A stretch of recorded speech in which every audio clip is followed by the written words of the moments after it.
Bonjour à tous et bienvenue pour cette conférence co-organisée par l'IFRI, l'Institut français des relations internationales, et l'IFRA Nigeria, donc l'Institut français de recherche en Afrique, qui est basé à Ibadan au Nigeria. On va aujourd'hui parler du scrutin des élections de 2023 qui ont eu lieu le 25 février au Nigeria. Donc, je voudrais déjà, donc je suis Cyrielle Mingron-Martineau, je suis directrice adjointe de l'IFRA Nigeria. Je vous fais l'introduction aujourd'hui à la place de Barbara Morovic, la directrice de l'IFRA, qui malheureusement est souffrante et ne peut pas se joindre à nous et s'en excuse. Donc, je voudrais remercier déjà tous les panélistes qui sont là, que Alain Antil de l'IFRI va vous présenter. Et puis, remercier aussi l'IFRI pour ce partenariat. C'est la première année qu'on organise, et la première fois, je crois, qu'on organise un événement conjoint. Et en fait, cet événement prend aussi place dans une coopération qui a déjà commencé il y a plusieurs mois et dont l'objectif est de publier des papiers des notes sur le Nigeria. On espère en avoir plusieurs qui vont venir dans l'année, mais la première, elle a été écrite par Dr Saïd Husseini du Center for Democracy and Development, qui parlera tout à l'heure de ses recherches. Et donc, cette note que vous pouvez retrouver sur le site de l'IFRI concerne le processus électoral. Ce que je voudrais dire aussi, c'est qu'on a souhaité organiser ce séminaire aujourd'hui en français, aussi pour parler du Nigeria à un public francophone qui n'est pas forcément, qui peut être intéressé et curieux par ce pays dont on entend souvent beaucoup de choses, mais sur lequel finalement il y a aussi peu d'informations et peu de recherches qui circulent, mais que pour l'IFRA Nigeria, cet événement prend aussi place dans une série d'activités autour du processus électoral nigérian. Donc, l'IFRA a créé un observatoire des élections. Le 8 décembre, on a organisé une table ronde à Ibadan avec des chercheurs nigérians de l'université d'Ibadan et d'autres universités pour parler du processus. Et on a également soutenu 6 chercheurs nigérians qui ont réalisé du terrain pendant les élections et qui vont bientôt pouvoir publier leurs résultats. Donc, vous pourrez suivre aussi cette actualité sur le site internet de l'IFRA ou dans notre newsletter si ça vous intéresse de poursuivre cette discussion. Je vais laisser la parole à Alain. Merci beaucoup, Cyrielle, et bonjour à toutes et à tous. Effectivement, nous félicitons de cette coopération et de ces études et ces papiers qui ont commencé à sortir et qui sortiront au long de l'année 2023. Je vais vous présenter les panélistes d'aujourd'hui. Prendra la parole en premier Cyrielle Mingron-Martineau, qui est docteur en sciences politiques, qui est sociologue et qui travaille sur la sociologie du religieux, les modes de régulation des identités collectives, l'ethnographie politique et électorale.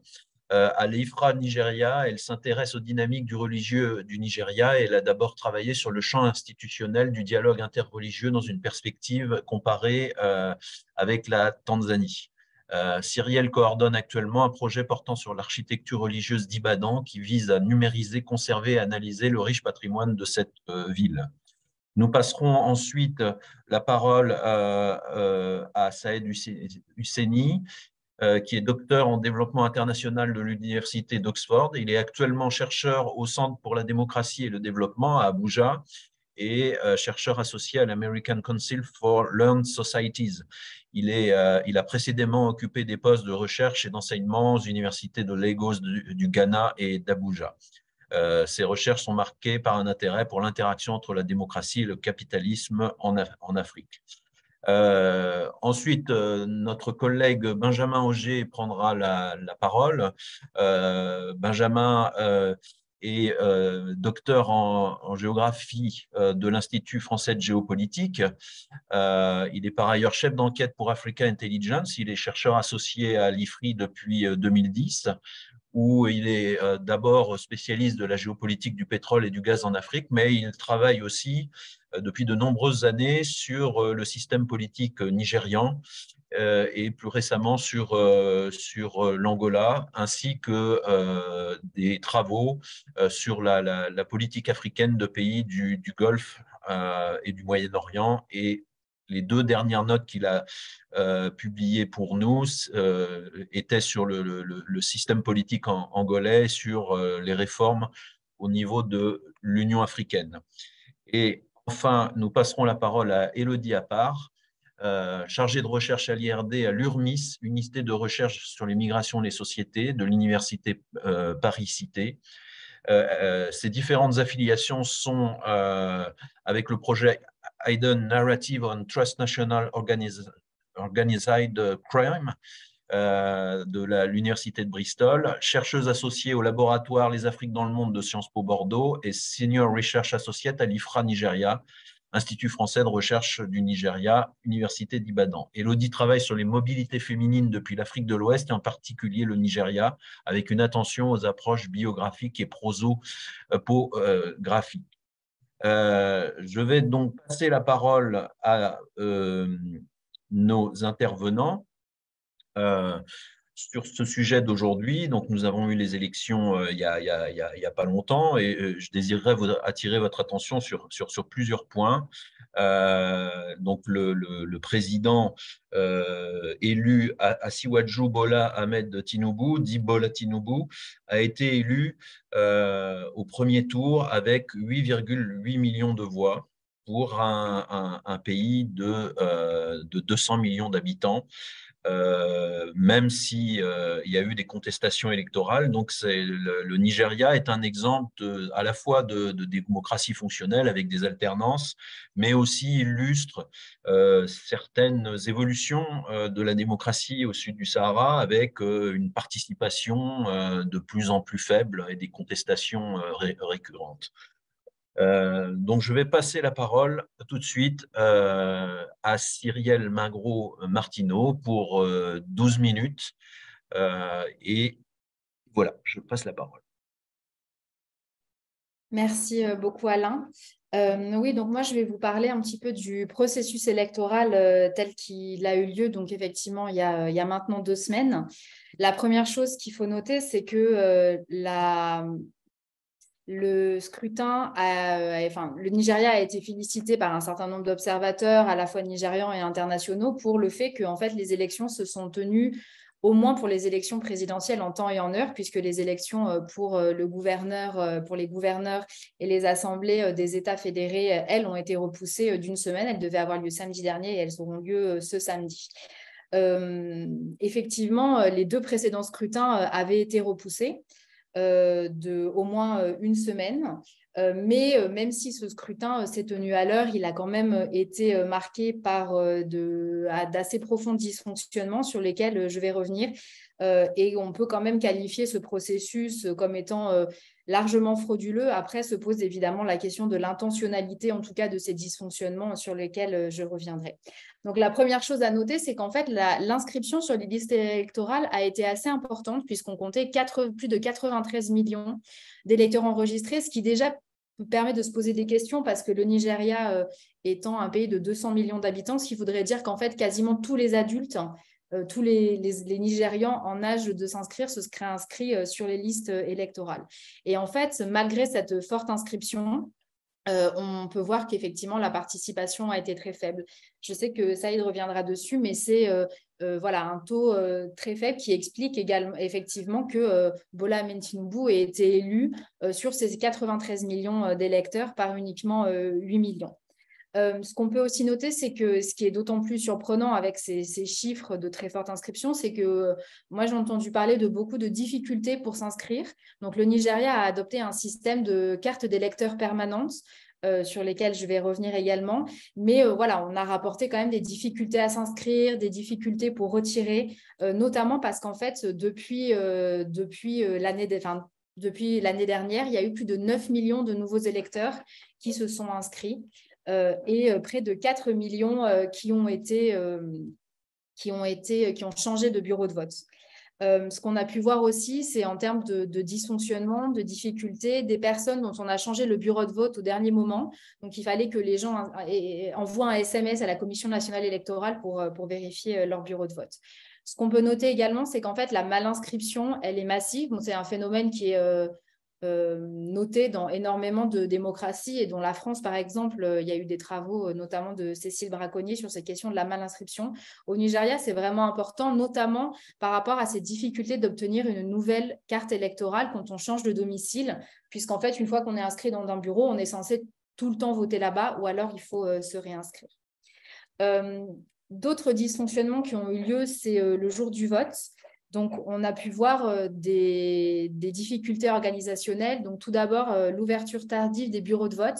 Donc, les organisations de la société civile ont rapporté qu'à 9h30, donc 1 heure après l'ouverture théorique des bureaux de vote, uniquement entre 30 et 40% des bureaux étaient ouverts. On a pu également observer une assez grande insécurité, donc notamment avec des attaques de bureaux de vote, donc, qui sont généralement ciblées en fait dans certains quartiers, avec des vols d'urnes et avec du coup des gens qui ont été empêchés de voter. Ce que des collègues également m'ont rapporté, donc notamment je vous parlais de ces publications qui vont avoir lieu dans le cadre de l'IFRA avec des chercheurs qui ont fait du terrain pendant les élections, donc notamment Adedeji Adebayo m'expliquait qu'en fait, voilà, il a observé clairement de l'achat de voix, donc en fait le représentant de l'APC, donc le parti au pouvoir, qui regardait clairement ce que les électeurs faisaient, et à partir du moment où ils avaient bien voté, où ils avaient montré que sur leur bulletin, ils avaient voté pour l'APC, à la fois pour le président, mais aussi pour les sénateurs. En fait, comme je vais en parler également, il y a une pénurie de cash en ce moment au Nigeria. En fait, on remettait à l'électeur un espèce de bon pour un remboursement à une date ultérieure, et que donc avec ce bon, l'électeur pouvait aller voir le représentant d'un autre parti, enfin du même parti, pour se faire inscrire et pouvoir ensuite toucher de l'argent. En fait, ce qui a aussi été très compliqué, c'est qu'il y a, comme je le disais, une pénurie d'argent liquide, puisque le gouvernement nigérian a décidé de redesigner la monnaie nationale. Donc, il y a une pénurie d'argent liquide, et il y a aussi une pénurie d'essence qui dure depuis la fin de l'année dernière, et donc ça a rendu en fait les mouvements très difficiles. Donc, comme je le disais, les gens en fait sont inscrits dans un bureau, mais ils vont souvent devoir se déplacer. Or, le jour même des élections, tous les déplacements sont interdits. Même si on voulait se déplacer, en fait, les gens n'ont pas d'argent, ou en tout cas pas assez d'argent liquide. Et souvent, il y a des problèmes, des difficultés aussi d'approvisionnement en essence. L'autre point sur lesquels je voulais revenir, et en fait, ça a été les principales critiques qui ont été portées à ce processus électoral, c'est sur la question de la transparence. En fait, ce qu'il faut noter, c'est que le Nigeria, comme beaucoup de pays, et notamment des pays du Sud global et des pays qui sont sous assistance électorale, c'est-à-dire dont le processus électoral va être observé par des observateurs locaux, ça c'est normal, mais aussi internationaux, et d'où le respect des règles de la démocratie électorale est important pour l'accès à un certain nombre de mécanismes et de facilités financières. Ce qu'on peut voir, c'est que beaucoup de ces pays sont entrés dans une course à la technologie électorale, avec des outils technologiques qui sont de plus en plus poussés. Et cet imaginaire très positiviste et très pro-technologie, de l'idée qu'en fait, c'est la technologie qui va empêcher les fraudes. Et c'est un mouvement qu'on observe, comme je le disais, dans beaucoup de pays, notamment voilà, dans les pays africains, depuis le retour au multipartisme dans les années 90 et à la fin des années 90 pour le Nigeria. Donc, ce processus, il s'est traduit par la mise en place de technologies électorales plus complexes, donc des bulletins uniques, non falsifiables, des urnes transparentes, comme je le disais, des cartes d'électeurs permanentes. Mais aussi, ce qui est intéressant, c'est en fait l'introduction de technologies biométriques qui, en fait, au Nigeria, font aussi référence à énormément de processus d'enregistrement biométrique des citoyens. Donc, aujourd'hui, tous les citoyens sont censés s'être enregistrés et avoir un numéro national d'identification qui prend les empreintes biométriques. Et c'est en fait uniquement avec ce numéro que vous allez pouvoir ouvrir un compte en banque. On va aussi prendre vos empreintes. Vos empreintes. Pour acheter une carte SIM, on va aussi prendre vos empreintes. Donc, il y a toute cette introduction des technologies biométriques qui s'est aussi traduite dans le cadre des élections. Et c'est notamment depuis 2016 que la commission électorale nigériane, la commission nationale électorale nigériane, a mis en place cette espèce de course à la technologie. Or, évidemment, ces technologies, elles n'ont pas empêché un manque assez fort de transparence de la part de la Commission nationale électorale, notamment dans le recollement et la publication des résultats. Donc déjà, la première chose qui n'a pas fonctionné, c'est la petite tablette que vous pouvez voir sur l'image en haut, donc qui s'appelle le BVAS, Bimodal Voter Accreditation System. Donc c'est une tablette qui était dans tous les bureaux de vote et qui était censée reconnaître le visage des électeurs et également prendre leurs empreintes pour être sûr qu'en fait la personne qui s'est inscrite est bien la personne qui vient voter. Et cette machine, elle servait aussi à prendre en photo les résultats, point sur lequel je vais revenir. Or, en fait, ces machines ont mal fonctionné. Donc, le rapport préliminaire de l'Union européenne pointe notamment le manque de formation du personnel de la Commission nationale électorale, le mauvais fonctionnement des machines ou le fait qu'il n'y ait pas eu assez de machines de remplacement, mais aussi l'absence de tests à grande échelle. Donc, le BIVAS avait été utilisé depuis 2021 dans des élections partielles, mais au maximum, ça concernait 2 États. Et donc, en fait, la Commission nationale électorale a expliqué ses difficultés à utiliser ces machines, donc qui ont ralenti le processus de vote, mais qui surtout, en fait, ont ralenti le processus de recollement. Puisqu'en fait, ce qui était prévu, c'était qu'au niveau des polling stations, polling units, donc au niveau des bureaux de vote, le dépouillement devait se faire sous l'œil des citoyens et des représentants des partis politiques. Qu'une fois que ces résultats avaient été acceptés et avaient été mis sur un procès-verbal, ce procès-verbal devait être pris en photo et du coup devait être mis en ligne tout de suite sur le site internet de la Commission nationale électorale, sur un portail qui s'appelle iRev, Result Viewing Portal. Et en fait, à partir du moment où ces données étaient mises en ligne, elles devaient être protégées de toute interférence et les résultats devaient être consultables en ligne par tout le monde. Donc, ce qui veut dire que les citoyens, notamment les gens qui avaient pu prendre en photo le procès-verbal au niveau local ou qui avaient pu observer le processus, voire même le filmer, étaient censés pouvoir vérifier. Ce qui s'est passé, c'est que le jour des élections, aucun résultat n'a été mis en ligne. Et seulement 20% des résultats le lendemain à midi avaient été mis en ligne. Et donc, les résultats sont arrivés vraiment au compte-gouttes, d'une manière encore plus lente pour les élections à la présidentielle que pour les élections pour les sénateurs et pour les députés. Donc, ce qui pose aussi des questions voilà, d'intentionnalité de ces retards, même si la commission électorale a évidemment dit que c'était un problème technologique. Et vous pouvez d'ailleurs aller voir, donc je suis allée voir le portail hier, et donc vous pouvez voir qu'il manque quand même 10 000 résultats de bureaux de vote jusqu'au jour d'aujourd'hui, et que en fait on peut regarder les photos, qu'il y en a certaines sur lesquelles on voit mal les résultats sont vraiment difficilement lisibles. Il y a même eu des cas où apparemment, vu qu'en fait, une fois que c'est mis en ligne, on ne peut plus l'amender, on ne peut plus changer la photo, qu'apparemment, il y avait eu des erreurs en fait, qui avaient été faites aussi par les agents de la Commission nationale électorale. Mais en fait, voilà, du coup, on peut voir que il y a des dysfonctionnements techniques, mais il y a aussi clairement la question de l'intentionnalité d'un certain nombre de ces dysfonctionnements qui se posent. Et que donc, les résultats, les élections ont eu lieu le 25, donc dans un certain nombre de bureaux de vote, elles n'avaient pas eu elles n'avaient pas pu se tenir le 25, et donc elles ont été reportées au dimanche 26, mais qu'en fait, les résultats n'ont pas été proclamés pendant encore... au moins 3 jours, et qu'ils ont été seulement proclamés dans la nuit du 28 février au 1er mars. Et donc, voilà, il y a eu effectivement une incompréhension, puisqu'en fait, les informations aussi qui étaient données par la Commission nationale électorale et son président ont été très épisodiques. Et évidemment, ça pose la question de la confiance dans le processus électoral. Clairement, aujourd'hui, il y a une désillusion, je pense que les autres panélistes vont en parler, une forte désillusion par rapport au processus électoral. Oui, effectivement, le Nigeria a connu en fait une seule alternance dans un processus électoral en 2015 qui lui-même avait été relativement frauduleux, et juste le représentant du PDP, le parti au pouvoir, Goodluck Jonathan, avait accepté de concéder sa défaite. Mais, il vous reste 2 minutes, Cyrielle. Ouais, je termine. et que effectivement s'est posé clairement la question de la possibilité en fait clairement d'une alternance du contrôle de la machinerie étatique, même si l'APC reste divisé et que tout le parti et toute la machinerie étatique ne s'est pas forcément mise au service du candidat Tinubu, mais clairement l'accumulation des dysfonctionnements sur le processus pose question.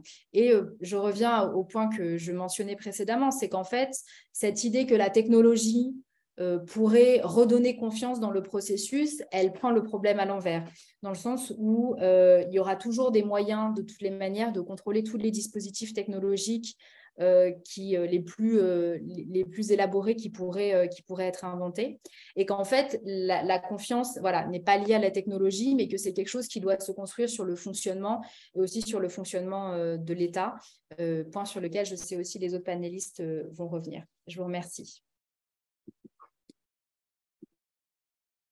Merci beaucoup pour votre présentation, Cyrielle. Je pense que c'était un panorama assez complet de la tenue de ces élections, des conditions techniques et logistiques de cette élection, avec des points positifs, mais aussi de grands points d'interrogation.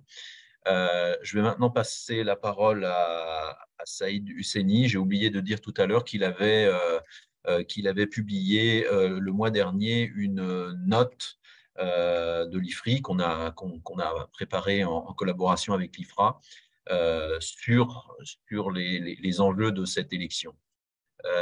Saïd, you have the floor. Okay, great. Thank you very much. Let me just attempt to share my screen here. See if that works. Okay, fabulous. It seems to be working. Well, thank you very much for the opportunity to present briefly. I should also quickly apologize for my linguistic deficiencies that mean I am constrained to speak in English. But what I can do is try to speak a little more deliberately so that folks can follow along who are less comfortable in English. So my task really is to go through the results in a little more detail. And so I'll do that briefly in the next few slides and present a little analysis along the way. I know the presenter coming after me will go into more detail around the analysis, but I'll unavoidably have to chip in some myself, and then maybe in the Q&A we can kind of hash out where there are differences in the questions. But as has already been said, the ruling APC party retained the presidential seat, this time under a candidate known as Tinubu, winning 8 million votes, while the PDP, which was previously the main opposition party, gained 6.9 million. The Labour Party, a relatively new fixture, but certainly a very new fixture on the presidential level, gaining 6.1 million votes, and the NNPP gaining 1.4 million votes. So what's crucial to understand here is that, despite the very important challenges that Cyrielle has pointed out in the electoral process, we are seeing here, or we have seen here, one of the most, in one sense you can say divisive, in the other sense you can say plural electoral maps that we have seen in Nigerian elections since 1979. So the variety of colors you can see on the map illustrates that for the first time in a long time, we have not just, effectively, two main parties, but actually now 4 separate parties controlling or able to win, at least at the presidential level, substantial majorities in a variety of states.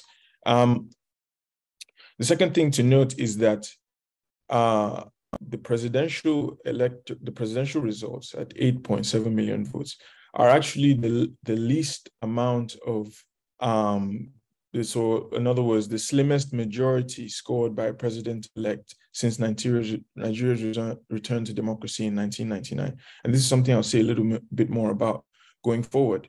And then importantly, we also saw some surprises in terms of the ways in which certain states voted, or how what parties ended up gaining majorities in certain states. So I think the most surprising of these outcomes was Lagos State, where relatively, marginal Labour Party managed to actually gain more, votes in Lagos than the APC, which not only, of course, was the ruling party nationally, but the candidate of the APC, Tinubu, had previously been the governor of Lagos State and was widely understood to be a kind of godfather of the state. So that outcome, I think, definitely shocked a lot of analysts and observers, and was one of the states that I even kind of got wrong in our kind of pre-election considerations, which have just been talked about, that were published by IFRI.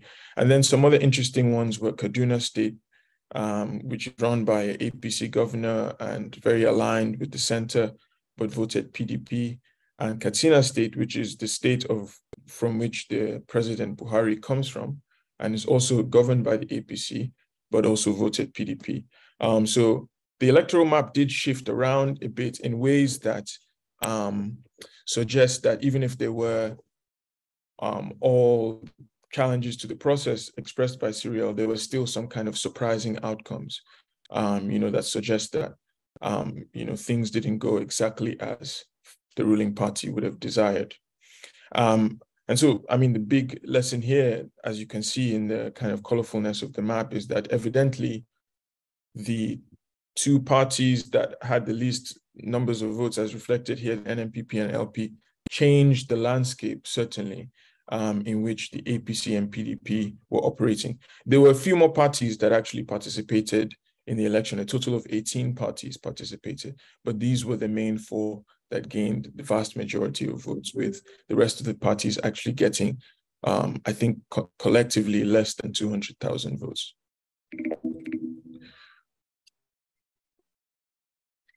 I want to reflect briefly now on the question of the way in which these candidates won, because constitutionally in Nigeria, to win in a first-round election, a candidate requires not only the majority of votes cast, or actually not primarily the majority of votes cast, but a plurality of votes and a minimum of 25% of the votes cast in 2/3 of the states, so 24 states. And this threshold was actually only met still by the ruling party candidate, Tinubu. So despite, the picture that we've painted in the last slide with the variety of colors in various states, actually the majority of most candidates, with the exception of Tinubu, really didn't meet the threshold requirement based on the official results to win. And another important factor to point out is that actually the APC still also maintained its majority, and from a certain perspective might have even strengthened its majority in the parliament, particularly in the upper house, given that now the opposition in the upper house is divided. And you can see this as illustrated in the two images at the bottom of the screen. So this leads to a certain kind of uncomfortable truth. And I think this will probably be analyzed further in the presentation that comes after mine. But the fact is that the emergence of the third parties, which have been celebrated in a lot of media and analysis so far, does also mean that the opposition was more divided. And of course, this then meant that, or permitted, the ruling party, which is quite unpopular at the moment, and a candidate of the ruling party himself is also fairly unpopular, so much so that, he had, almost half of or just above half of the votes that got his predecessor elected. This situation permitted that sort of party to be elected, again, re-elected. So in a sense, even though we've, in the kind of media discourses at the moment, been describing this kind of emergence of alternative parties as a disruptor of the political process, in a way you can say that it's been most disruptive for the opposition, right? And actually, in a sense, paved the way or made life a little more easier for the ruling party. And I think an additional point I want to throw in there is that while we think and discuss third parties in the Nigerian context as a kind of transformation of a two-party system, in fact, it was the two-party system, that only really came into being in 2015, or in 2013 rather, when the former opposition parties merged into the APC. That two-party system was more of the novelty, right? And it only lasted, it seems, for very briefly before these third parties emerged. Prior to the merger of the APC, we had, again, a plurality of opposition parties and a strong ruling party.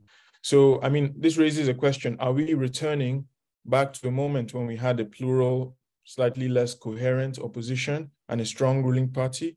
Or is this really a different moment in history? And I think, in a sense, we see elements of the previous moment, a divided opposition and a strong ruling party emerging through this picture, unless we see other kinds of dynamics change this ahead of the next election. Before I wrap up, I want to quickly also point to a question that Cyrielle raised around turnout.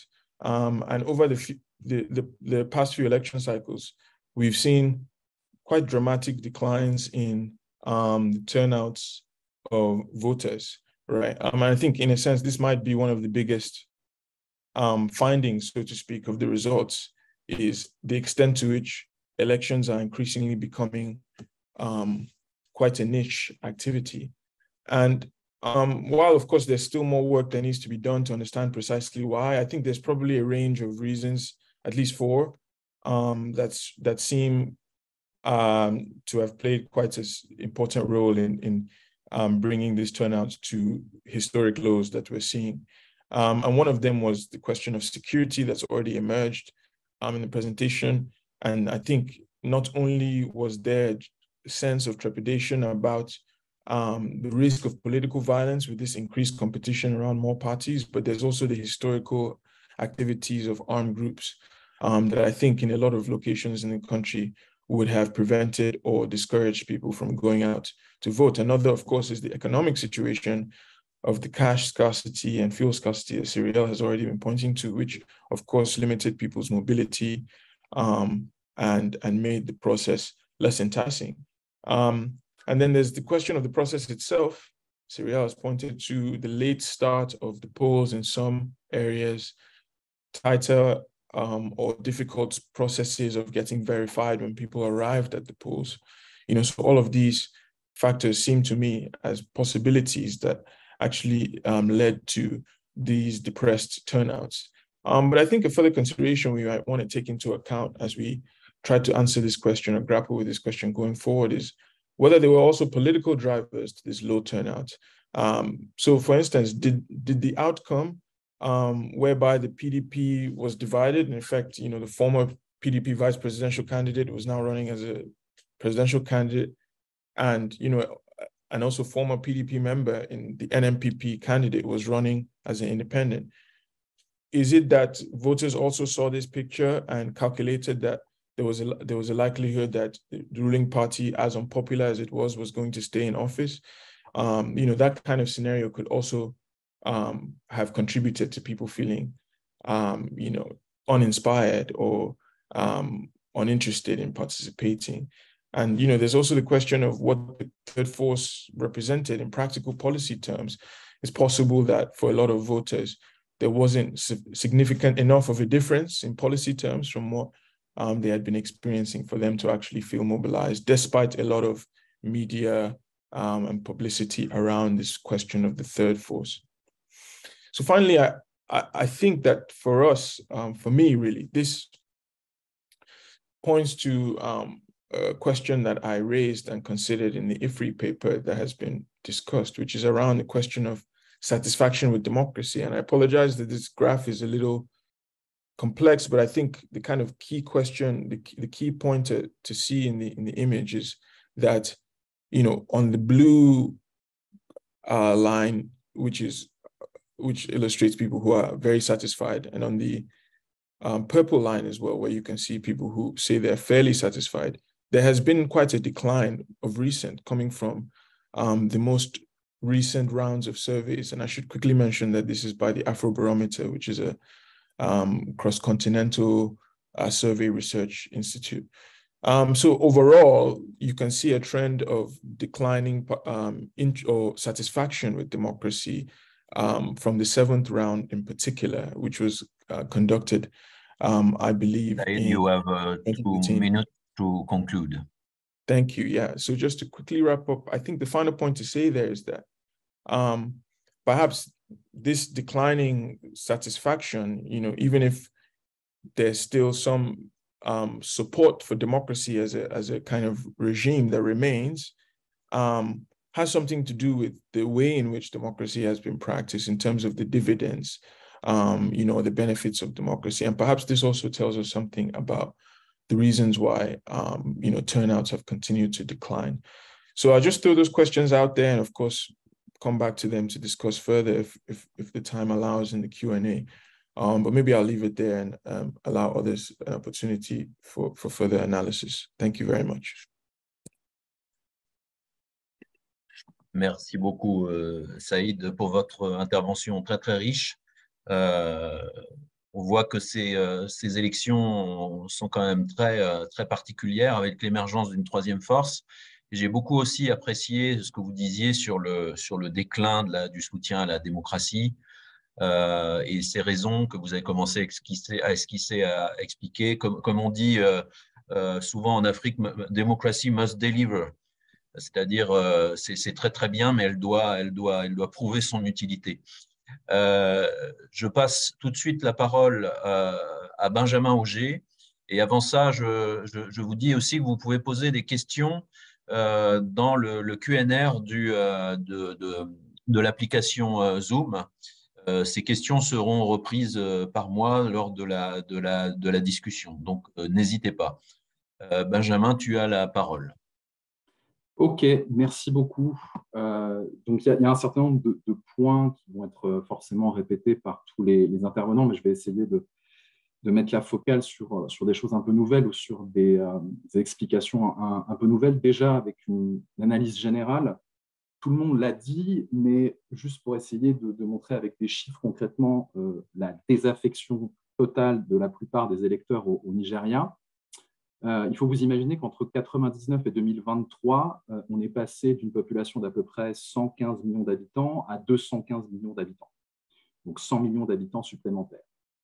Entre ces deux dates, 1999 et 2023, alors qu'il y a 100 000 habitants supplémentaires au Nigeria, il y a 5 millions de votants en moins qu'en 1999. Donc, il y a vraiment une démocratie qui est en lambeaux absolu. D'autre part, comme mes collègues l'ont déjà souligné, il y a l'émergence d'une troisième force avec le Labour Party de Peter Obi.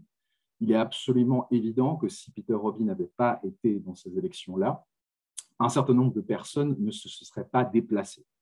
Donc, il est absolument probable que le score de 25 millions de votants aurait été beaucoup plus faible, peut-être 21, peut-être 22 millions.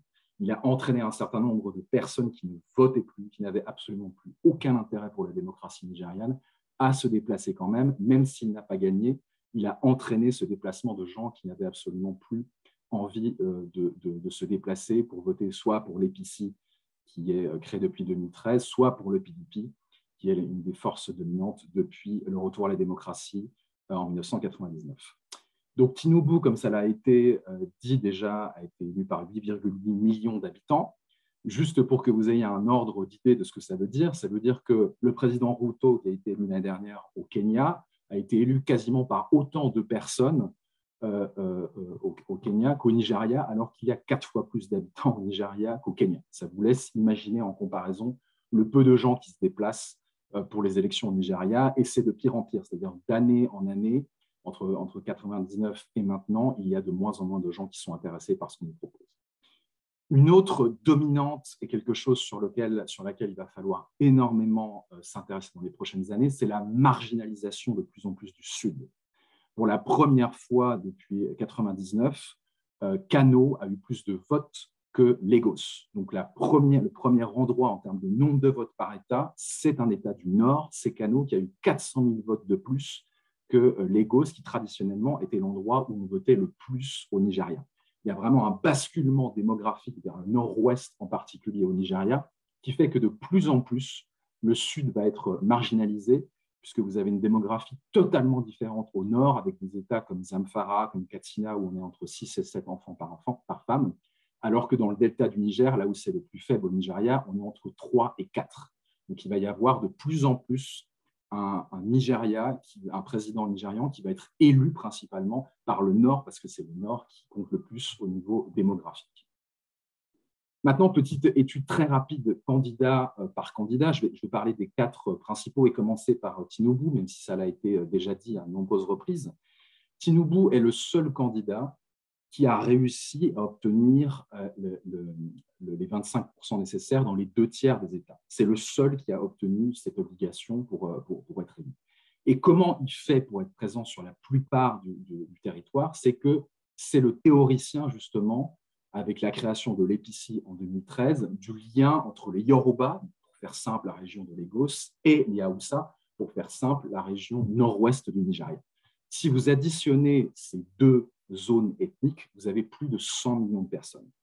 Et il a été le théoricien de cette création de l'All Progressive Congress, qui est le parti qui a fait la synthèse entre 4 partis qui existaient déjà. Et il savait très bien que lui-même ne pouvait pas être élu sans avoir le soutien du Grand Nord. Et donc, c'est dans ce sens-là qu'il a soutenu Buhari en 2015 et 2019, en sachant bien qu'en 2023, c'était son tour. Donc, cette machine de guerre, comme je mets dans le titre de cette deuxième slide, est efficace dans le sens où il est partout présent, parce qu'il a fait cette synthèse. Vous voyez, dans toutes les régions géopolitiques du Nigeria, il y en a 5. Sud-Sud, il gagne Rivers, Cross River, Ondo, Edo.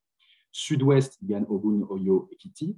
Zamfara au nord-ouest qui a gagné. Nord-est, Borno, Jigawa, en particulier Borno, parce que son vice-président est l'ancien gouverneur de l'État de Borno, Benue, Niger, Kogi, Kwara, nord-central. Donc, il est présent dans toutes les régions géopolitiques du Nigeria. Ce qui n'est pas le cas pour Atiku et encore moins le cas, évidemment, pour Peter Obi. Donc, il bénéficie de cette force de frappe d'un mouvement qui a 21 gouverneurs sur 36 et que ces gouverneurs vont pouvoir aider justement à entraîner un certain nombre de votes dans leur État, que ce soit de façon totalement légale ou que ce soit de façon totalement illégale. Tinubu a aussi beaucoup bénéficié des divisions du PDP, mes collègues l'ont déjà dit, mais en fait, tous ces opposants sont des anciens du PDP. Peter Obi, qui a fait 6,1 millions de votes, est un ancien du PDP, Rabiu Kwankwaso est un ancien du PDP, et évidemment Atiku Abubakar est l'actuel candidat du PDP, ayant été aussi à l'EPICI, ayant essayé absolument tous les partis politiques qui existent au Nigeria. Ce qui est intéressant, et ça a été relevé juste dans la présentation précédente, c'est qu'il a perdu Lagos, ce qui est très intéressant. Il a perdu Lagos à 10 000 voix près de son ancien État, ce qui n'est quand même pas énorme, mais c'est quand même assez intéressant de voir que même dans son propre État, et on verra que ce n'est pas tout à fait pareil pour les sénateurs et les parlementaires, qu'il n'arrive pas, alors qu'il a gouverné 2 fois Lagos, à faire en sorte d'avoir suffisamment de soutien dans cette ville. Maintenant, concentrons-nous sur Atiku Abubakar, qui paye la division du PDP dont j'ai déjà parlé. Atiku a gagné dans 12 États, mais il n'a pas de socle sur la totalité du territoire. Au Nigeria, vous devez avoir une présence dans les 5 régions géopolitiques importantes du Nigeria. Donc, il a été puissant dans sa zone d'influence, d'El-Adamawa, donc du nord-est du pays, de Yobe et Gombe, qui sont 2 États à proximité de là où il est né. Il a gagné dans des bastions du PDP depuis 1999, que ce soit Akwa Ibom et Bayelsa dans le delta du Niger. Il a gagné à Katsina, ce qui est extrêmement intéressant, parce que c'est l'État de Buhari, comme ça a été rappelé précédemment, mais où le gouverneur est extrêmement faible. Et en fait, les gens votent pour Buhari, ils ne votent pas pour l'EPICI. Ce qui est très important de faire la distinction. Buhari a été largement plébiscité à Katsina pendant ses 2 mandats. Le premier mandat pendant les élections, il a fait largement plus de 90% à Katsina. Et là, le candidat soutenu par Buhari n'arrive pas à gagner son propre État de Katsina. Kebbi et Kaduna, énormément de divisions de l'EPICI malgré le gouverneur de ces partis, c'est-à-dire que vous avez un certain nombre de gouverneurs de l'EPICI, donc des soutiens de Tinubu, qui n'arrivent pas justement à faire en sorte que le vote se porte sur le candidat de l'EPICI parce qu'eux-mêmes sont totalement décrédibilisés dans leur propre État. Il a gagné aussi Sokoto parce que l'un de ses amis gouverneurs, l'ancien président du Parlement Tambuwal, a largement fait le travail. En revanche, il a perdu dans les bastions PDP. L'un des plus intéressants et qui était largement prévisible, c'est l'État de Rivers, où le gouverneur Nyesom Wike est un des principaux financiers du PDP. Et comme il n'a pas eu ce qu'il voulait, c'est-à-dire au moins le poste de vice-président pour la campagne, eh bien, il a détruit la campagne de Tinubu. Et je me souviens très bien avoir parlé avec Atiku il y a quasiment 1 an et demi de qui il allait choisir comme candidat vice-président. Et déjà à l'époque, il ne voulait pas de Wike, il voulait Okowa, qui est l'actuel gouverneur de Delta. Et ça l'a largement desservi dans toute la région parce qu'il a eu 88 000 votes à Rivers, qui est un État important, alors que Obi a eu 175 000 et Tinubu 230 000. Donc il a été balayé pour des problèmes personnels avec un certain nombre de gouverneurs de son propre parti.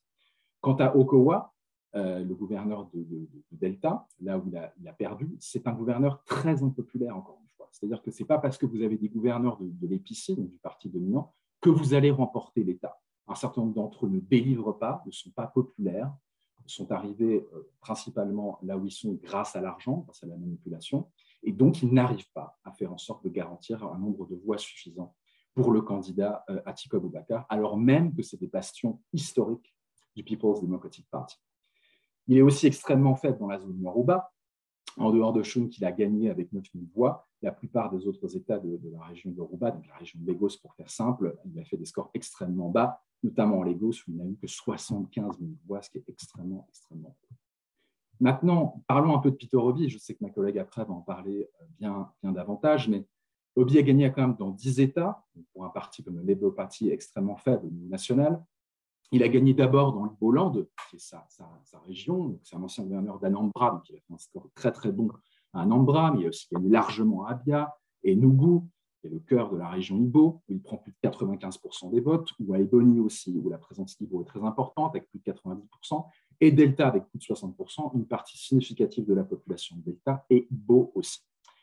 Il a été fort aussi dans les zones urbaines. Il a gagné FCT. FCT, c'est la région d'Abuja, là où il y a une population plutôt éduquée et donc urbaine, et il a gagné Lagos, qui est quand même très, très, très intéressant par rapport à un candidat Tinubu qui en a été le gouverneur, comme je l'ai déjà dit 2 fois. Il a aussi gagné dans des bastions chrétiens, et ça c'est important, puisque le ticket qui a gagné les élections est un ticket musulman, alors que là, beaucoup de gens ont voté aussi Peter Obi, parce qu'il était chrétien et parce que c'était une alternative au ticket musulman qu'on vous proposait à l'épicerie, notamment gagner l'État de Plateau, où les églises se sont beaucoup mobilisées pour lui, et c'est une des raisons pour laquelle il a gagné l'État du Plateau. Globalement, mauvais score aussi dans les zones nord du pays, démographiquement clé, comme je le disais en intro. Il a fait 1600 voix à l'État de Zamfara. Allô? Il te reste 2 minutes, Benjamin. Ouais, ok. Il a fait 1660 voix à Zamfara, ce qui est ridicule. Zamfara, c'est un État frontalier avec le Niger, ou 7000 voix à Borno, frontalier avec le Tchad. Donc, il n'a pas justement cette surface géopolitique dans la totalité du pays. Très rapidement sur Rabiot Kwankwaso, le 4e candidat. Rabiot Kwankwaso donc, a été 2 fois gouverneur de l'État de Kano, le 2e plus peuplé du Nigeria et le plus peuplé du nord du Nigeria. Il a été ministre de la Défense, il a été sénateur, et donc il a fait un score très important chez lui, 1 million de votes sur quelques 1,5 million de l'État de Kano.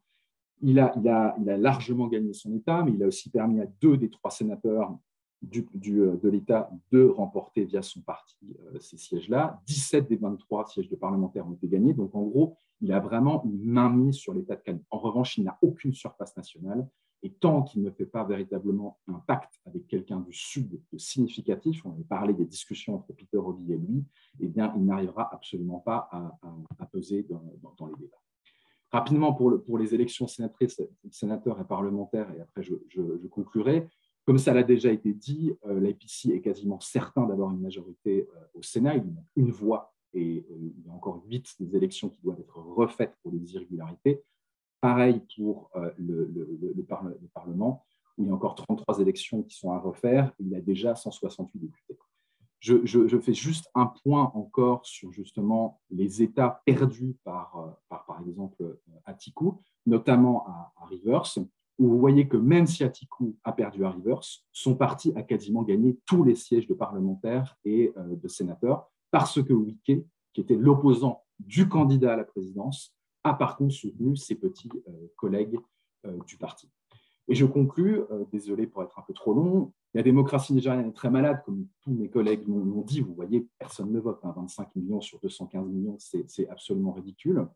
Le Nigeria a tous les aspects d'une démocratie vivante, médias, autorités de régulation, partis politiques d'opposition, mais dans les faits, elle ne produit absolument plus de débats contradictoires, car les formations politiques ne sont que des machines à remporter les élections et à organiser le captage des voix. L'arrivée d'Obi est un vent de fraîcheur dans cette perspective, mais il est incapable de l'emporter sans alliance sérieuse avec le Nord. Il est important aussi de souligner la déconnexion du monde politique, que ce soit les ministres, que ce soit les sénateurs, que ce soit les députés. À partir du moment où ils sont élus ou nommés, ils ne rentrent quasiment plus dans leur circonscription. Ils restent à Maïtama, qui est le centre d'Abuja, et il y a une déconnexion absolument violente entre eux et les personnes qui les ont élus ou nommés. Très critiqué, je pense que c'est quand même important d'expliquer la difficulté de la tâche de l'INEC, donc l'autorité de régulation pour les élections, qui a organisé une élection de 93 millions de personnes qui n'ont pas voté, mais qui ont été encartées, dans un contexte très, très, très difficile au niveau sécuritaire. C'est les élections les plus compliquées à organiser sur la totalité du continent nigérien. Et les élections de gouverneur donc ce week-end, qui auront lieu ce week-end, risquent d'être très difficiles pour l'EPC, pour un certain nombre d'États, notamment l'État de Kebbi ou l'État de Rivers. L'État de Rivers est un État clé parce que le candidat pour l'EPC, donc Tony Koro, est très, très, très, très soutenu par un certain nombre de leaders du mouvement. Et ça va être un marqueur pour voir si l'EPC arrive enfin à avoir des scores très significatifs dans la région du Delta du Niger, où normalement c'est une zone gardée par le PDP. Merci beaucoup. Merci beaucoup, Benjamin. Je retiens de ton intervention qui était très, très riche avec une vraie sociologie électorale. Le chiffre que tu disais dans le premier slide est totalement impressionnant. Avec 100 millions d'habitants en plus, on a 5 millions de votants en moins. Et si on enlève la dynamique Peter Obi, on aurait certainement eu encore moins de votants. Et ça, c'est vraiment très, très, très, très impressionnant. Je retiens aussi ce que tu disais sur la marginalisation démographique progressive du Sud par rapport au Nord. C'est des éléments de géopolitique interne qui sont très importants à être relevés. Et pour reprendre un point qui avait été dit par Saïd, il faut rappeler aussi que dans l'élection présidentielle, le gagnant doit évidemment arriver au premier tour, mais aussi faire au moins 25% des votants dans les 2/3 des 36 États. Et tu as bien montré qu'il y avait quand même un candidat qui était beaucoup mieux implanté nationalement que les autres. Voilà, je passe la parole à Élodie Appart pour, pareil, 12 minutes. Et je rappelle aux gens qui écoutent cette intervention qu'ils peuvent poser des questions dans le Q&R. Les questions seront juste posées dans le Q&R. On ne passera pas la parole à ceux qui assistent. Donc, n'hésitez pas. Merci beaucoup. Merci beaucoup à mes collègues d'avoir apporté autant d'éléments, autant d'informations, notamment des informations chiffrées, ce qui permet de voir exactement comment se sont passées les choses. Pour ma part, je vais revenir sur la figure de Peter Obi, parce que c'est vraiment la surprise majeure de ces élections. C'est l'élément disruptif. Et donc, c'est intéressant de se pencher sur son parcours. Parce que voilà, c'est un élément disruptif, mais ce n'est pas non plus un outsider, c'est un homme politique qui a quand même derrière lui une carrière politique, une longue expérience. Mes collègues l'ont dit, hein, il a été gouverneur d'Anambra auparavant. Et surtout, c'est quelqu'un qui connaît bien le système politique nigérian. Quand il était gouverneur d'Anambra, il a fait face à une tentative de destitution qu'il a réussi à éviter. Ensuite, il a réussi à prolonger son mandat puisqu'il avait été perdant des élections gouvernementales et les élections avaient été ensuite annulées. C'est quelqu'un qui avait déjà développé un certain sens du recours légal pour obtenir ce qu'il voulait. Et donc, il sait comment tirer parti du système. Et aujourd'hui, la contestation, puisque les résultats de l'élection présidentielle au Nigeria sont contestés par les deux principaux partis d'opposition, et notamment par le Labour Party, la contestation du processus électoral qui est en cours et qui est menée de manière assez habile par Obi, puisqu'il a déclaré contester non pas les résultats, mais le déroulement et le processus, ce qui revient au même, c'est une question de rhétorique, mais disons qu'il ne veut pas s'opposer frontalement à Tinubu ni à l'EPC, donc il conteste en gros la procédure. C'est quelque chose voilà, qu'il avait déjà expérimenté par le passé. Et son expérience montre que la voie légale peut parfois être efficace. Bon, en 2003, quand il a perdu les élections d'Anambra, ça a mis 3 ans, mais les élections ont quand même fini par être annulées et il a quand même été élu gouverneur. Bon, évidemment, aujourd'hui, on ne sait absolument pas ce que va donner cette bataille judiciaire. Probablement rien, mais finalement, bon, on ne sait pas.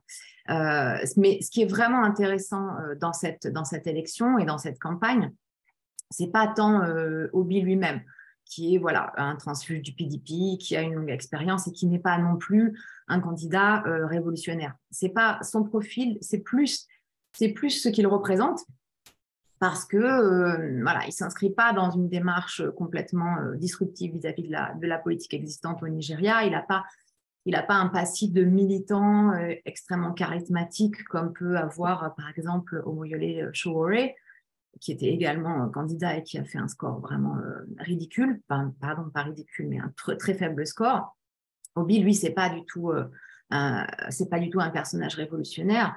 Et donc, c'est plus ce qu'il représente et c'est plus le symbole, en fait, qui est intéressant, je trouve, dans cette élection.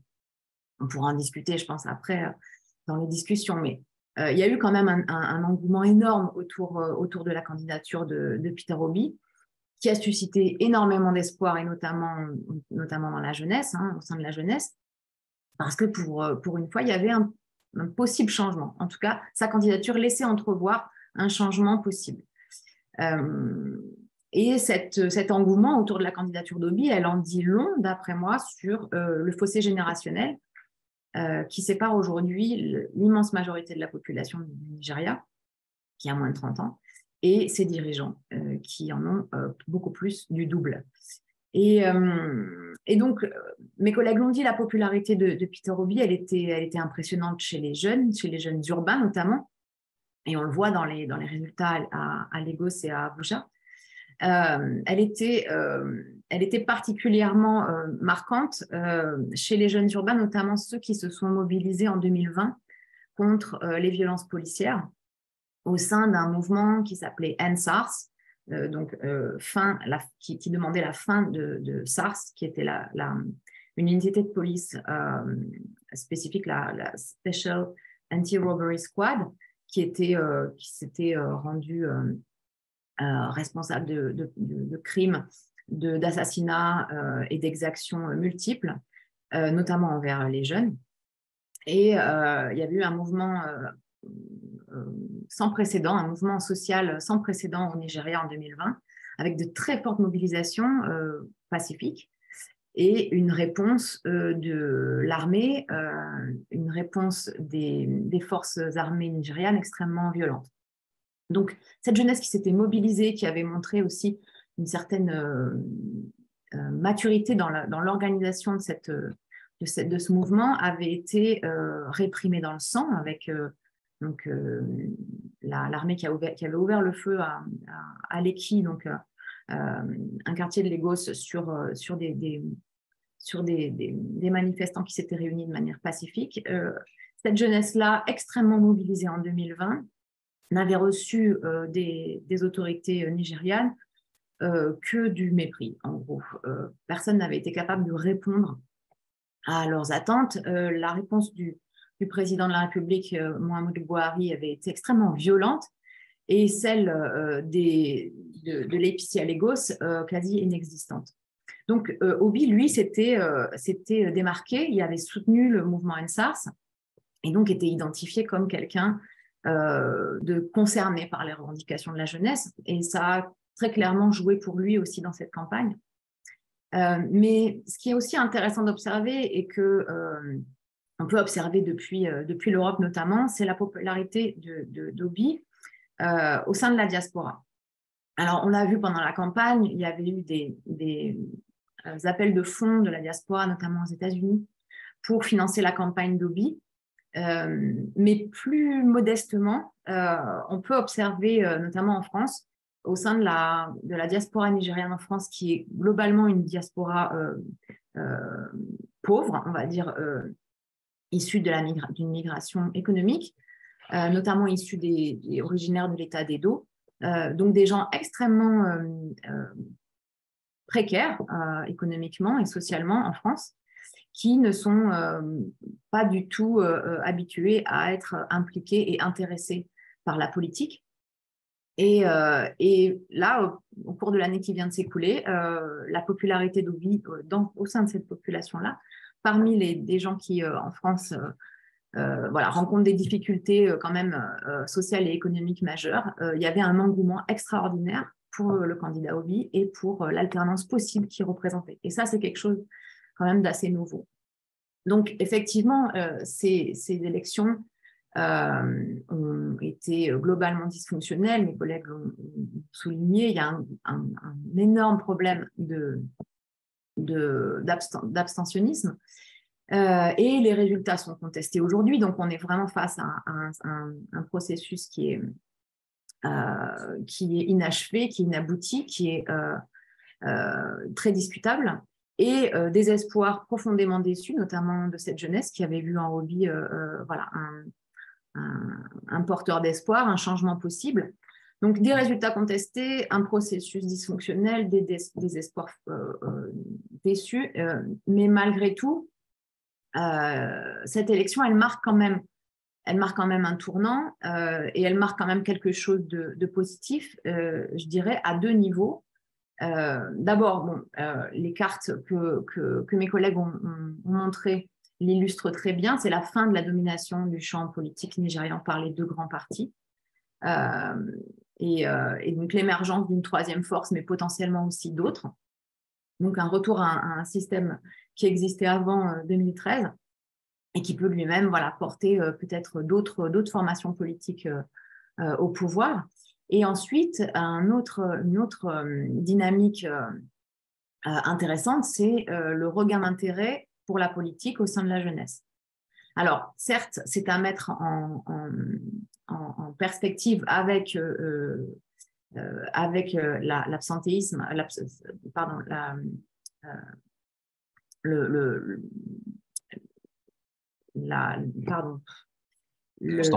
l'abstentionnisme, merci, désolée.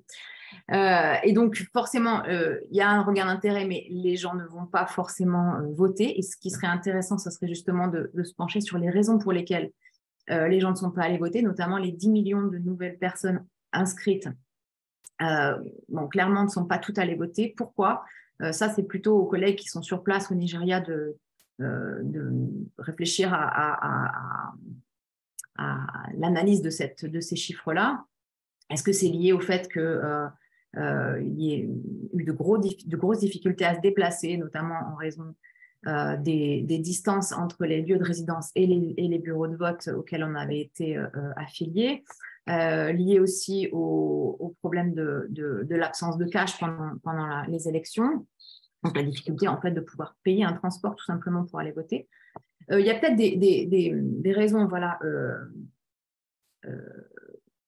pratiques qui ont empêché les gens d'aller voter, mais il y a quand même globalement un gros écart entre le nombre d'inscrits, notamment de nouveaux inscrits, et le vote effectif. Mais il y a quand même, je pense, un intérêt renouvelé pour la politique au sein de la jeunesse, et notamment au sein de populations qui auparavant...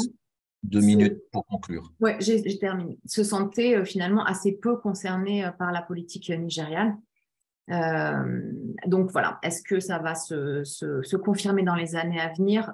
C'est ce qu'on verra. Il y a une chose aussi, une question qui va se poser dans les années à venir, c'est la question du vote de la diaspora. Parce que pour l'instant, c'est quelque chose qui n'est pas rentré dans les débats, ou très peu, mais la diaspora pèse quand même très lourd dans le débat. D'un point de vue économique, la diaspora est importante. Il y a quand même d'importants flux financiers entre la diaspora et le Nigeria.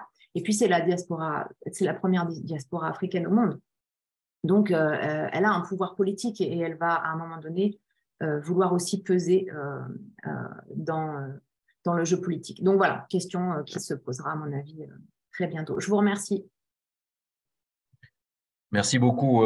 C'était très intéressant, notamment quand vous avez parlé de cette sociologie de la mobilisation, là, des jeunes urbains qui ont manifesté lors des violences policières. Je pense que c'était au début des premiers, du Covid.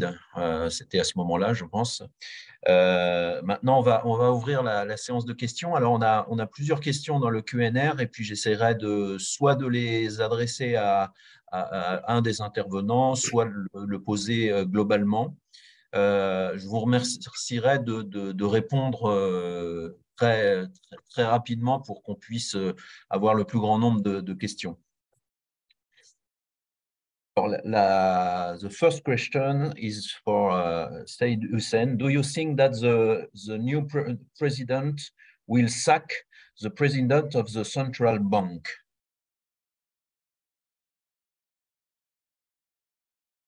That's an interesting one, because of course it requires a bit of crystal ball gazing, which I don't have the right skill set for. But I guess based on my own assessment, there's a decent likelihood of that.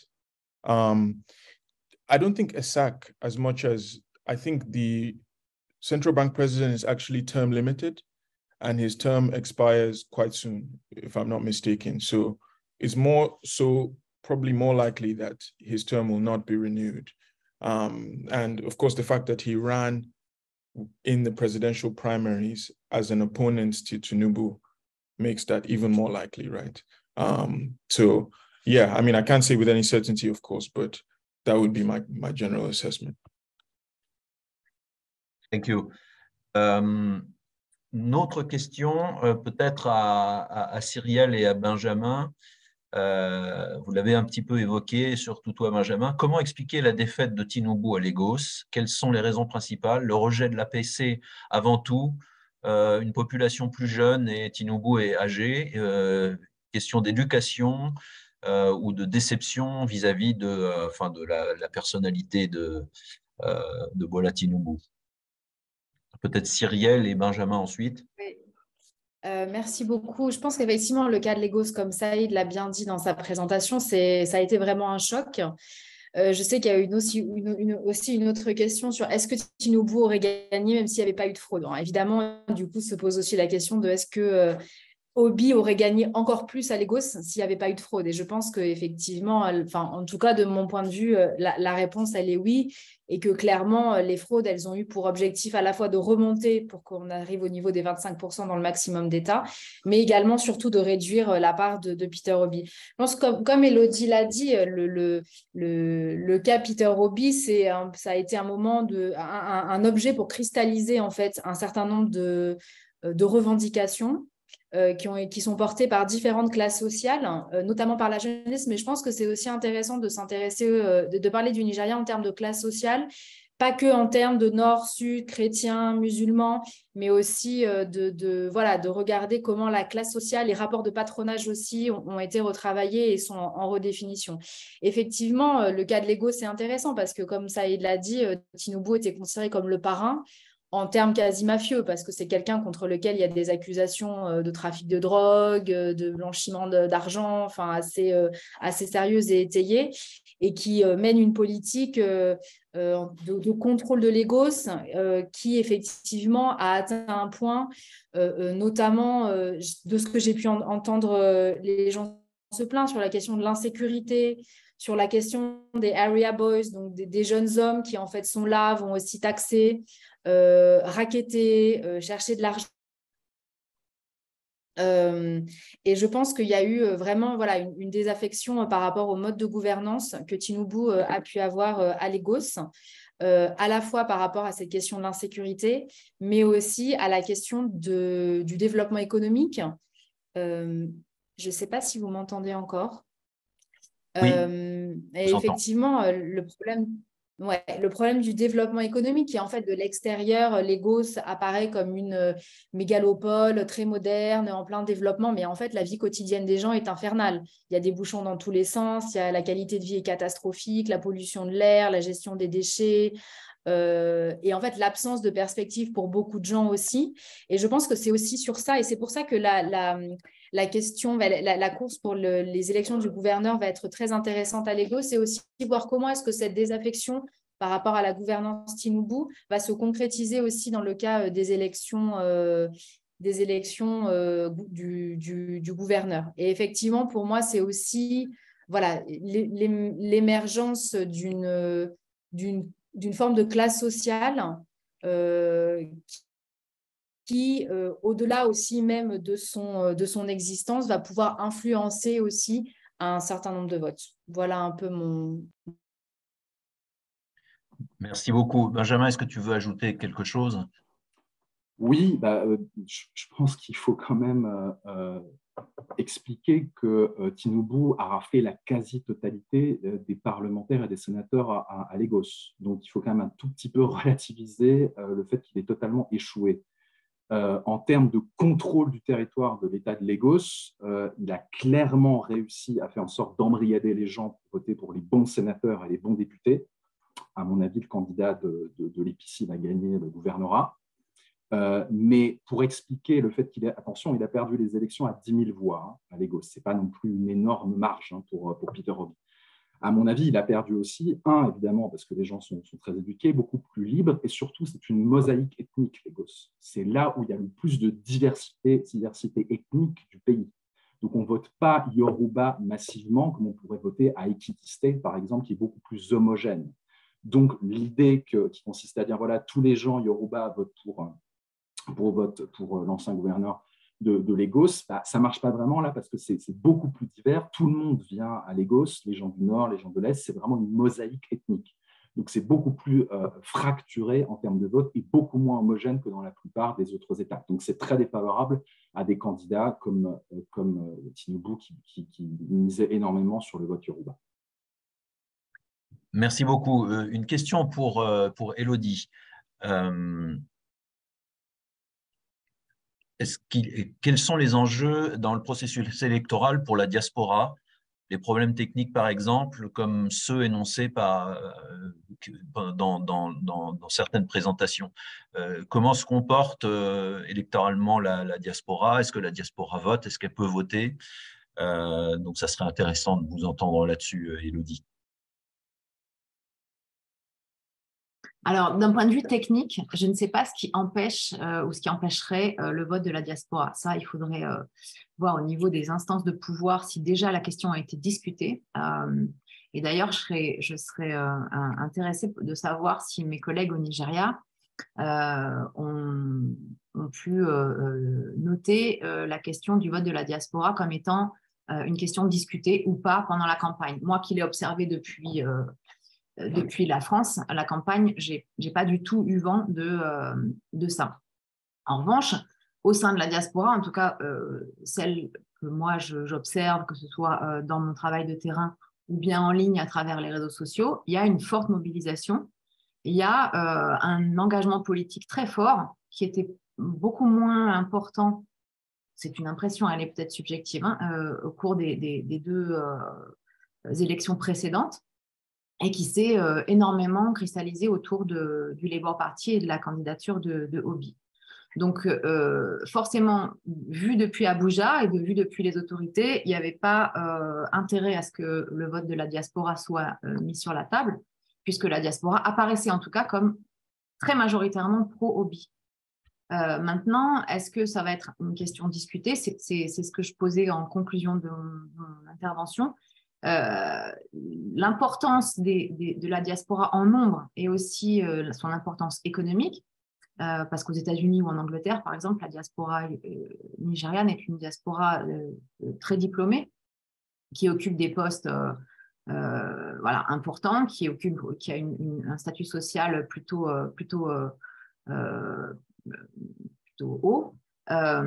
Va vouloir va vouloir intervenir dans le jeu politique, va vouloir peser dans le jeu politique. Donc, de quelle manière est-ce que ça va se s'articuler avec les forces politiques en place au Nigeria. Ça, honnêtement, moi, je n'ai pas de réponse, mais bon, peut-être que mes collègues au Nigeria et que d'autres collègues qui travaillent sur les mobilisations politiques le savent. Moi, en tout cas, ce que j'observe en France, c'est quelque chose d'assez étonnant et de totalement nouveau.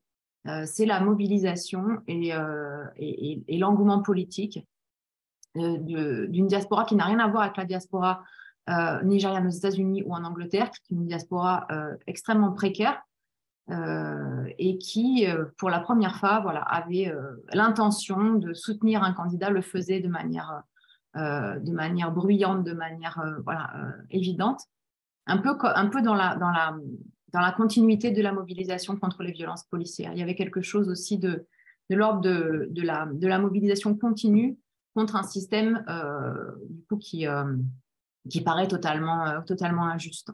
Voilà. Alors, une question qui n'est pas forcément adressée à quelqu'un en particulier, mais peut-être qui demande simplement une réponse lapidaire. Peut-on considérer que Tinubu aurait tout de même remporté les élections en absence d'irrégularité et de défaillance? Autrement dit, celles-ci sont-elles significatives au regard des écarts entre les candidats? Là, c'est une question très simple qui ne mérite pas de développement. Peut-être Cyrielle ou Benjamin. Bah, vraiment, c'est difficile de savoir. Moi, j'ai envie de vous dire non, il n'aurait pas gagné, mais il est probable que voilà, il a quand même des soutiens qui sont très forts. L'étendue de la fraude, elle est vraiment difficile à quantifier, surtout qu'en plus, c'est pas comme dans certains pays où le parti au pouvoir va être monolithique et va contrôler complètement le processus électoral. C'est pas comme ça que ça s'est passé au Nigeria. C'est un parti qui est divisé, la machinerie étatique est divisée aussi. En tout cas, il n'est pas certain qu'il aurait eu un tel écart avec Atiku. Voilà. Je pense quand même qu'il y a eu des fraudes relativement significatives, mais maybe Saïd will have a different opinion, or Benjamin as well. Saïd, I have a question for you. Saïd Husseini spoke to us about the decline in satisfaction with democracy, but at the same time, the persistent support for democracy. Do you think that this dissatisfaction risk reducing support for democracy with the risk of growing support for an authoritarian alternative?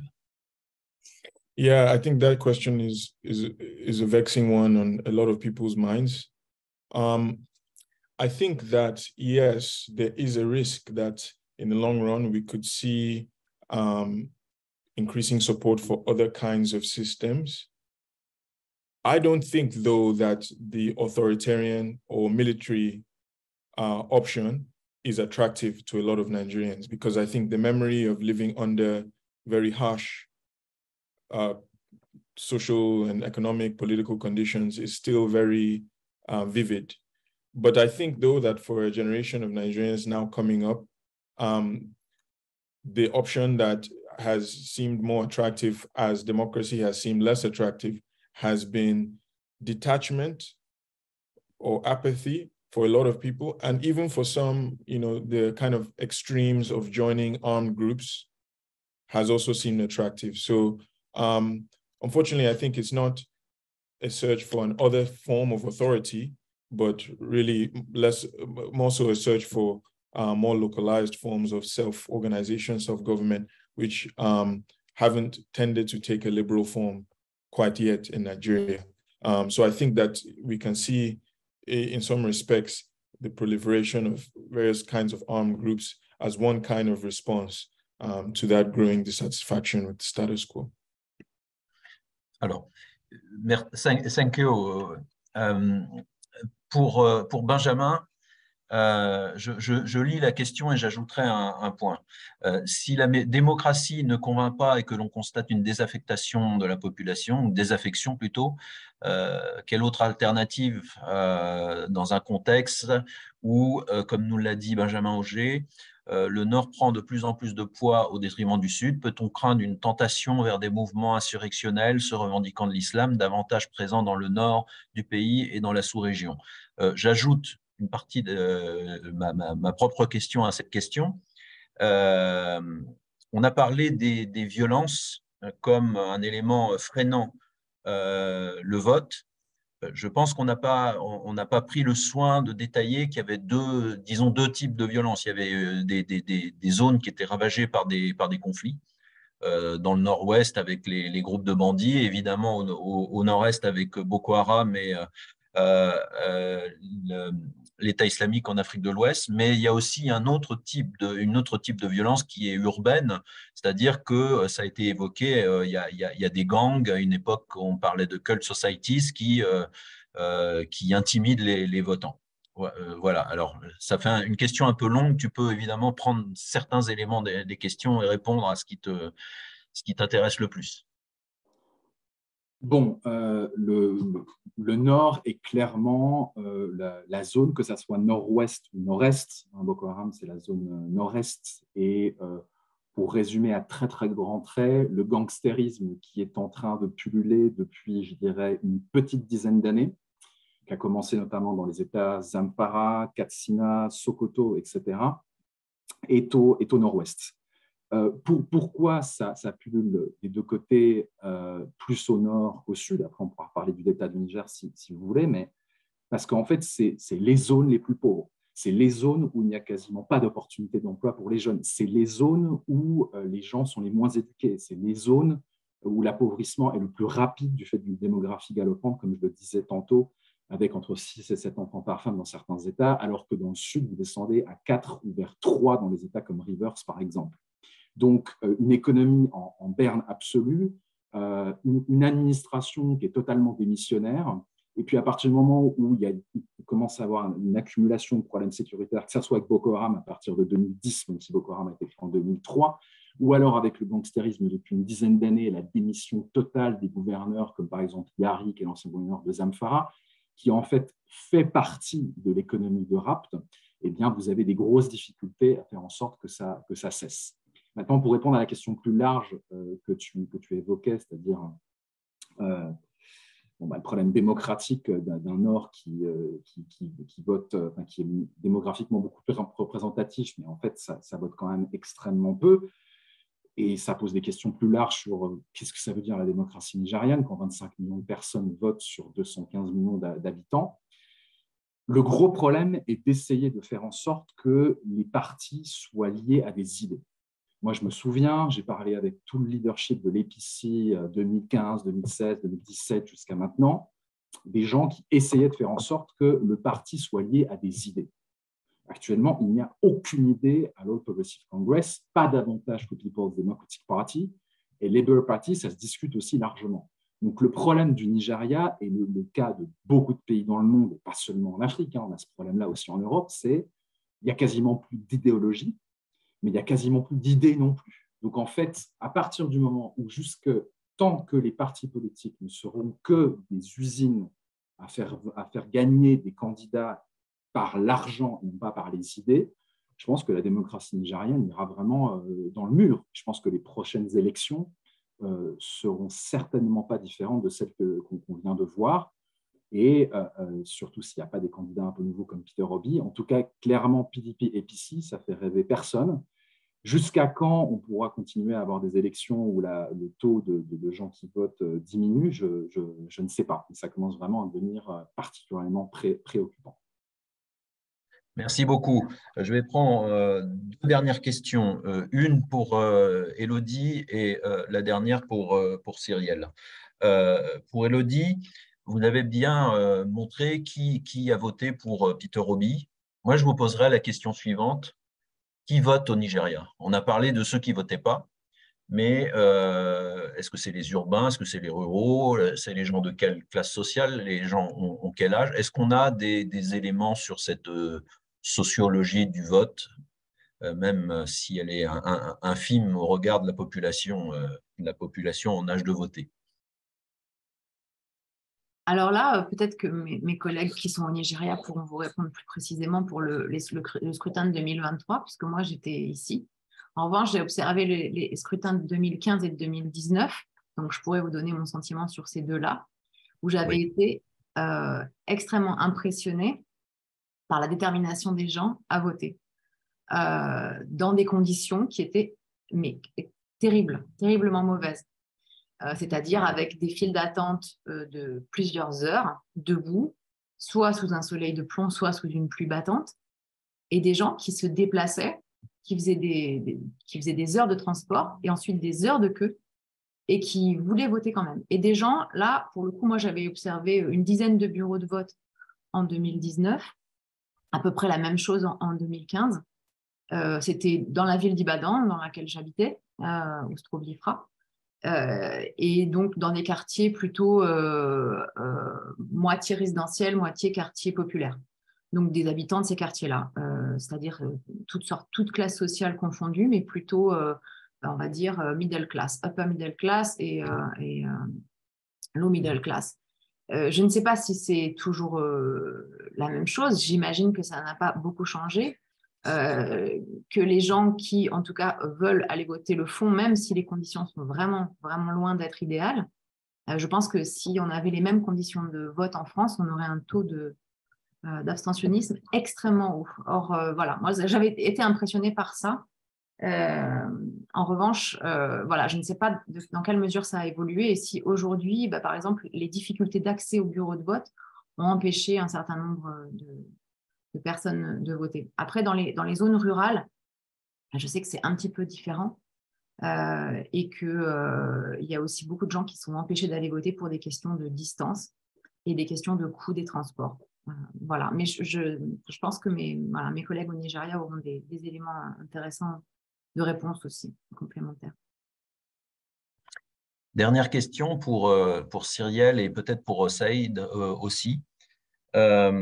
Benjamin a évoqué la question de l'offre du marché politique qui n'a pas d'offre programmatique, même pas d'idées. Et il a résumé, à mon avis, c'est ce qu'on voit aussi ailleurs en Afrique de l'Ouest, le système électoral et le système des partis comme une machinerie à participer aux élections.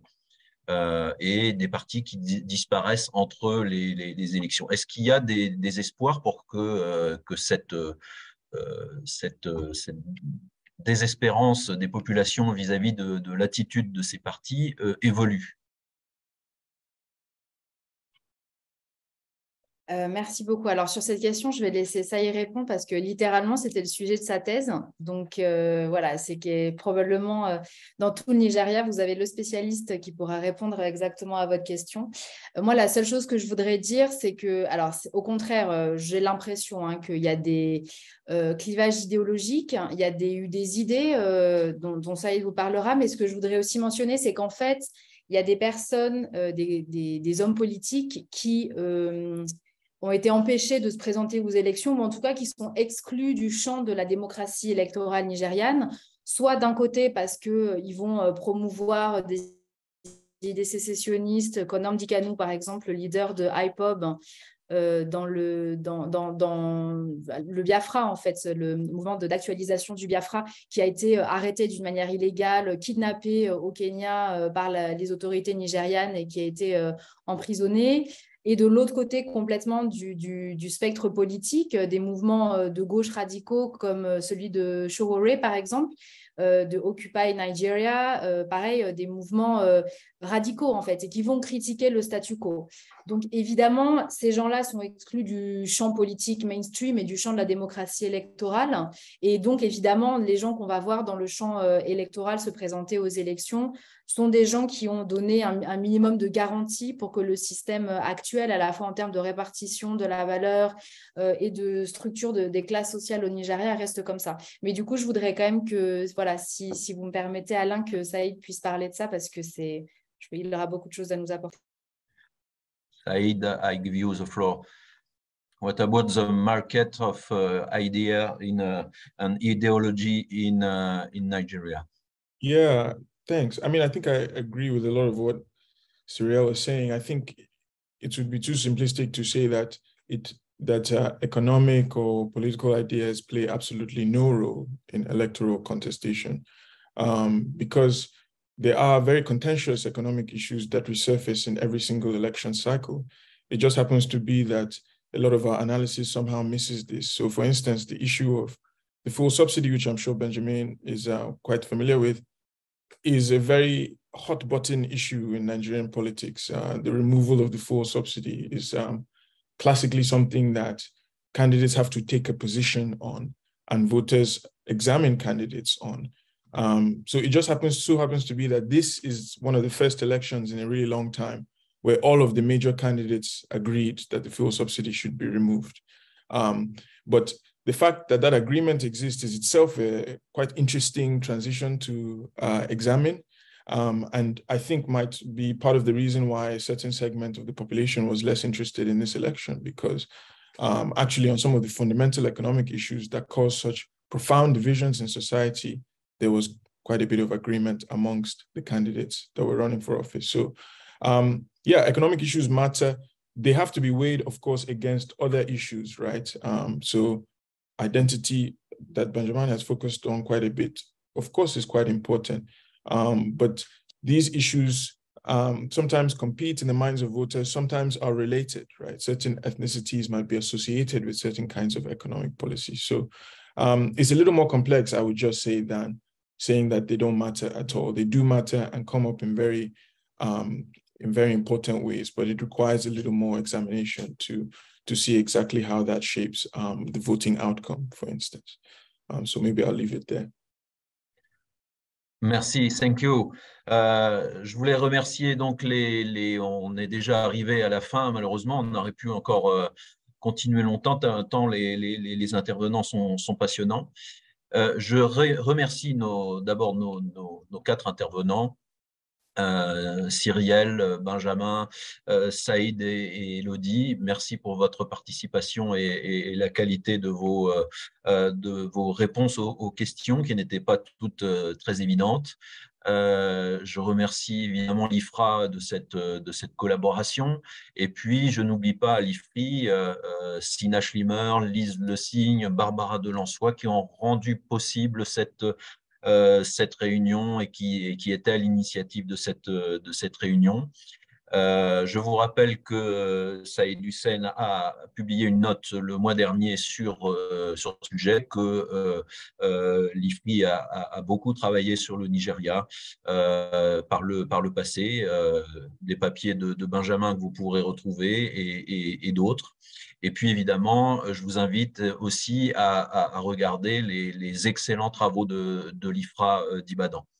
Voilà, je vous souhaite une excellente journée. Je vous salue depuis Niamey, où je suis en ce moment. Voilà, au revoir. Au revoir, merci. Merci tout le monde, au revoir. Thank you, bye-bye. Au revoir. Bye.